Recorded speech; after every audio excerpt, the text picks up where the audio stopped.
रात 9 बजे की पहली बड़ी खबर। नेशनल हेराल्ड केस में सोनिया गांधी से अब 26 जुलाई को ईडी पूछताछ करेगी। सोनिया गांधी से कल ईडी ने करीब 2.5 घंटे पूछताछ की थी। ईडी ने कांग्रेस अध्यक्ष सोनिया गांधी को 25 जुलाई को फिर बुलाया था, लेकिन अब 25 की जगह 26 जुलाई को ईडी पूछताछ करेगी। दिल्ली में मुख्यमंत्री अरविंद केजरीवाल और उपराज्यपाल वीके सक्सेना में एक बार फिर ठन गई है। अरविंद केजरीवाल सरकार की चर्चित शराब नीति की सीबीआई जांच की जाएगी। दिल्ली के उपराज्यपाल विनय सक्सेना ने सीबीआई जांच की सिफारिश की है। ये सिफारिश एलजी ने मुख्य सचिव की रिपोर्ट के बाद की है। इस रिपोर्ट में दिल्ली के डिप्टी सीएम मनीष सिसोदिया की भूमिका पर सवाल उठाए गए हैं। मनीष सिसोदिया पर लगे आरोपों पर भड़के केजरीवाल। कहा, कुछ दिन में सीबीआई मनीष सिसोदिया को गिरफ्तार करने वाली है। 3-4 महीने पहले मुझे इनके लोगों ने बताया था कि मनीष सिसोदिया गिरफ्तार होने वाले हैं। केजरीवाल ने कहा, अब देश के अंदर एक नया सिस्टम लागू किया गया है। पहले यह तय किया जाता है कि किसको जेल भेजना है, फिर उसके खिलाफ एक झूठा केस बनाया जाता है और जबरदस्ती जेल भेजा जाता है।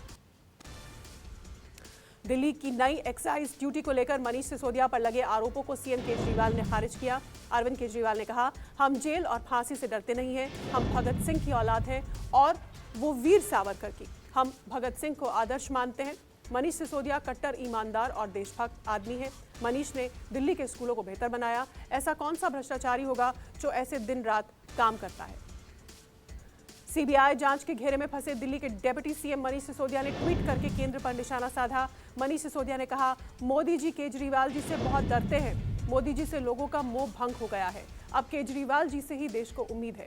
जैसे जैसे आम आदमी पार्टी का देश भर में प्रभाव बढ़ेगा, अभी और बहुत झूठे केस होंगे, लेकिन अब कोई जेल केजरीवाल जी और आम आदमी पार्टी को नहीं रोक सकती। भविष्य हमारा है, भविष्य भारत का है। दिल्ली की आबकारी नीति की सीबीआई जांच को लेकर बीजेपी ने सीएम केजरीवाल पर वार किया।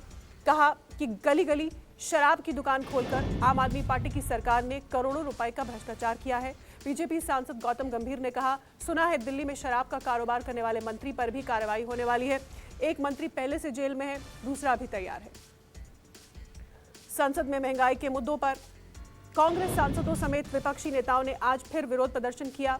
कांग्रेस नेता मल्लिकार्जुन खड़गे ने कहा, हम रोजमर्रा की जरूरी वस्तुओं पर बढ़ते जीएसटी पर चर्चा करना चाहते हैं, लेकिन सरकार चर्चा करने नहीं दे रही। केंद्र गुमराह कर रहा है और कह रहा है कि विपक्ष चर्चा के लिए तैयार नहीं। आरोप झूठा है। विपक्ष की एकजुटता पर बड़ा झटका। उपराष्ट्रपति के चुनाव में हिस्सा नहीं लेगी तृणमूल कांग्रेस। टीएमसी पार्टी की ओर से आया बड़ा बयान। उपराष्ट्रपति चुनाव में प्रत्याशी के नाम के लिए हमसे सलाह नहीं ली गई और ना ही हमसे कोई चर्चा की गई। टीएमसी का यह बयान ममता बनर्जी की पार्टी बैठक के बाद आया है।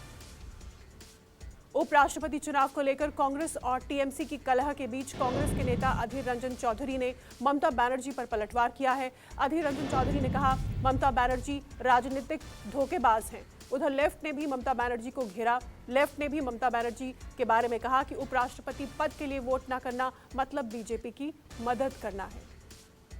महंगाई के इस दौर में उत्तर प्रदेश के सरकारी कर्मचारियों को राहत भरी खबर। योगी सरकार ने राज्य कर्मचारियों को तोहफा दिया है। राज्य कर्मचारियों के महंगाई भत्ते में 3% की बढ़ोतरी की गई है। यह फैसला 1 जनवरी 2022 से ही लागू होगा। बंगाल में शिक्षक भर्ती घोटाले को लेकर एक्शन में ईडी। ईडी ने बंगाल के 2 मंत्रियों पार्थ चैटर्जी और परेश अधिकारी के घरों पर छापेमारी की। ईडी के कम से कम 7 से 8 अधिकारी सुबह लगभग 8:30 बजे चैटर्जी के आवास नकतला पहुंचे और रेड की। इस दौरान सीआरपीएफ के जवान बाहर तैनात थे।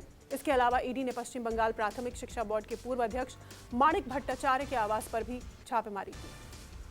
13 से 15 अगस्त तक देश के हर घर में फहरेगा तिरंगा।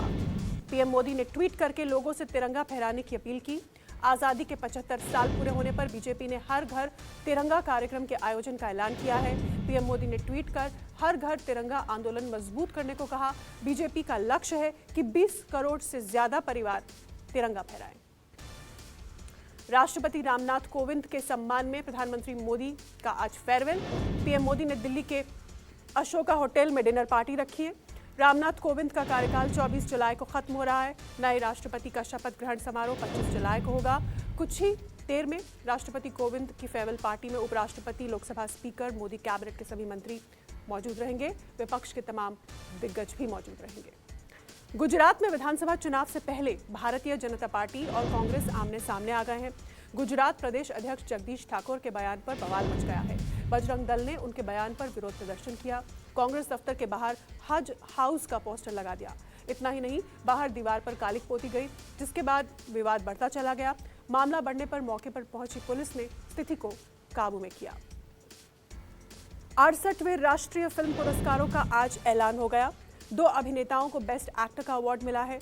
अजय देवगन को तानाजी के लिए राष्ट्रीय पुरस्कार मिला, तो वहीं एक्टर सूर्या को फिल्म सोलाराई पोटरू के लिए राष्ट्रीय पुरस्कार मिला है।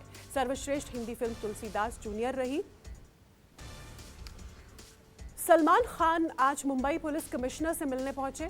सलमान को कुछ दिन पहले धमकी मिली थी, जिसके बाद आज उन्होंने मुंबई के पुलिस कमिश्नर से मुलाकात की। सलमान को भी मूसेवाला की तरह जान से मारने की धमकी मिली थी। भारत पाकिस्तान सीमा से पकड़े गए आतंकी रिजवान को लेकर एक और बड़ा खुलासा हुआ है। आतंकी रिजवान ने पाकिस्तान में महाराजा रंजीत सिंह की मूर्ति तोड़ी थी। लाहौर किले में रानी जिंदा की हवेली के सामने रंजीत सिंह की प्रतिमा को स्थापित किया गया था। 3 बार मूर्ति को नुकसान पहुंचाने की कोशिश हुई।